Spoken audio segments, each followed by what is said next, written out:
Hey guys, what's up? This is Insanity. Got a gameplay of Black Ops Cold War on PC. It's time for my review of Across the Spiderverse. Unless I'm specifically referring to either into, across, or beyond the Spiderverse, I will simply say Spiderverse throughout, and it will always refer to Across the Spiderverse.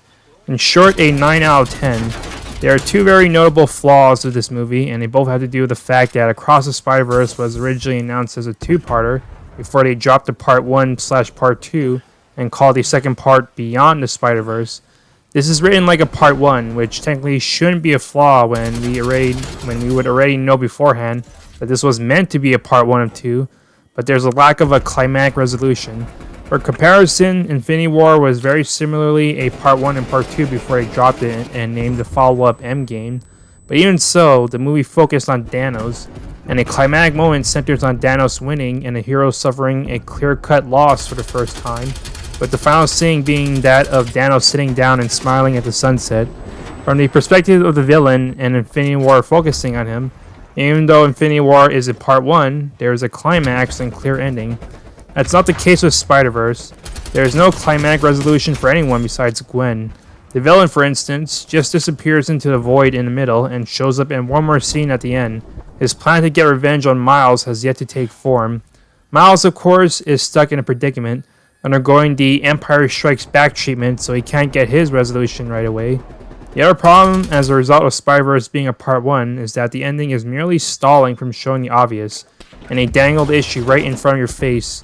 Miles' universe is Earth 1610, and the return machine outright shows Earth 42, so not only is it clear that Miles is not going to be back in his native universe, it is also clear that bad things and things that aren't what they're going to appear to be was going to happen as well, since he isn't in his native universe and he isn't wearing his one-day pass band to stabilize from glitching as a result of Miguel ripping it away from him.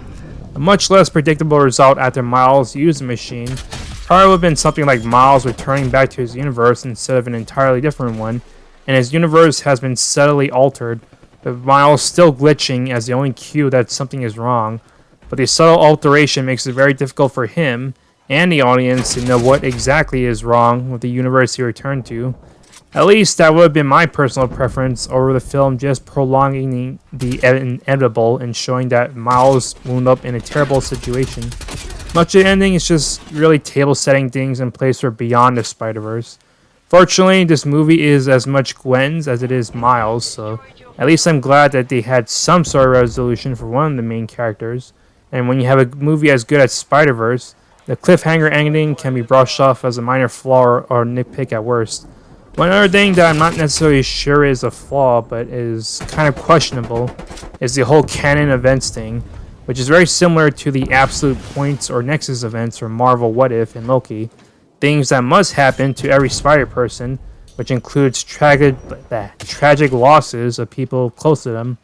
It is used in a meta-contextual way, since those tragedies unite all the Spider people, and also helps set Miles apart from them, as he absolutely refuses to believe in letting people die for the greater good, since that is not a very Spider-Man thing at all. And that's exactly the thing that's off in Spider-Verse. All these Spider people in the Spider Society under Miguel O'Hara are apparently okay with the idea that people close to them dying is some sort of inevitability out of their control, even though that contradicts the very first tragedy of Spider-Man. Peter Parker loses Uncle Ben due to his failure to act, and when people die on Spider-Man's watch, it is never due to a lack of trying to prevent the bad scenario from playing out. These canon events being used as a means to cope with the guilt and tragedy that comes with being Spider-Man is one thing, but only one person has offered their perspective, and that's Miguel, with the film implying that he may not necessarily be correct given what transpires with Gwen at the end. None of the other Spider people have offered their viewpoints and seemingly take Miguel's word at face value, barring a few exceptions. Again, I don't find this a flaw in Spider-Verse's storytelling since it is used as a means of making Miles stand out among the Spider people, but I do find it odd that any Spider-Man would think to let people close to them die as some form of destiny. Also, a minor nitpick, but the sound mixing was off, specifically at the beginning when Gwen is monologuing, and Spider-Punk's dialogue was very hard to make out. This isn't a flaw of the movie, which is why it's merely a nitpick. Not to mention, Sony would eventually send an updated copy of the movie with much better sound mixing later to the theaters, so this is a moot point anyway. With all this in mind, you gotta wonder, how could I rate this a 9 out of 10? It's because all the other aspects of the movie are amazing. They really went all out in incorporating a wide variety of art and animation styles into this film.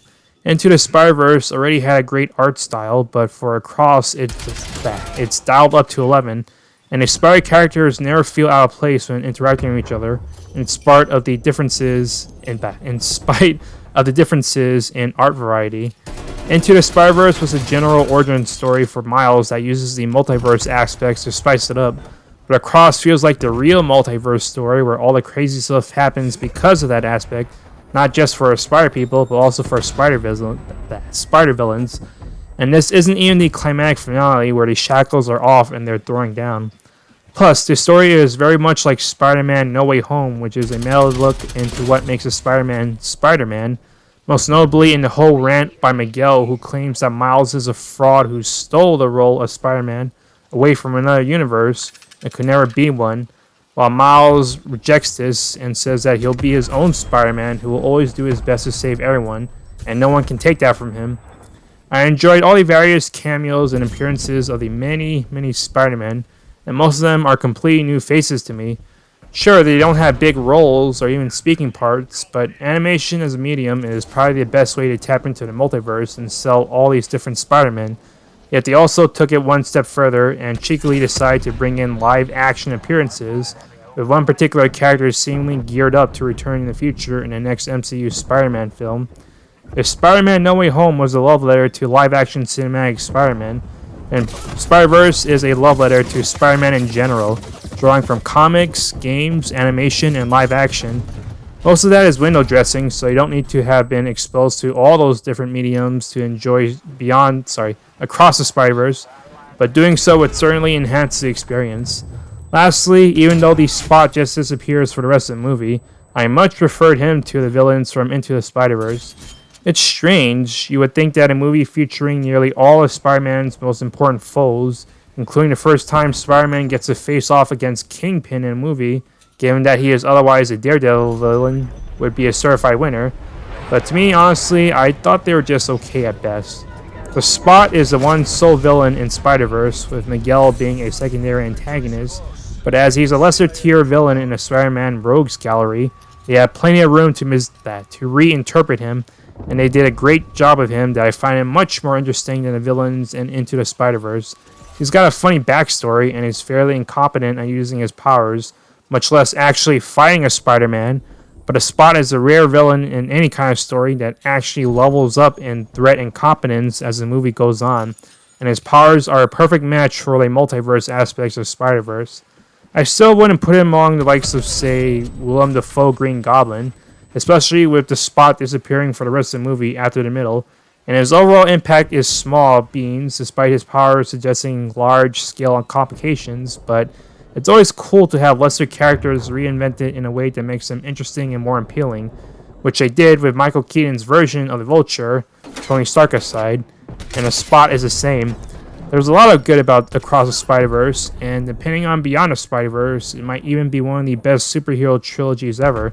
However, being an incomplete film does hinder it somewhat, and it wouldn't be hard to understand people who prefer Into the Spider-Verse over Across, since Into the Spider-Verse is a complete film, has a simpler story to follow, and a smaller overall cast means that the other Spider people get to have actual characterization, lines, and plot contributions. Still, I am very much looking forward to Beyond the Spider-Verse, and hope it finishes strong to round out the Spider-Verse trilogy. That's the gameplay and commentary, hope you enjoyed it, and Insanity is out.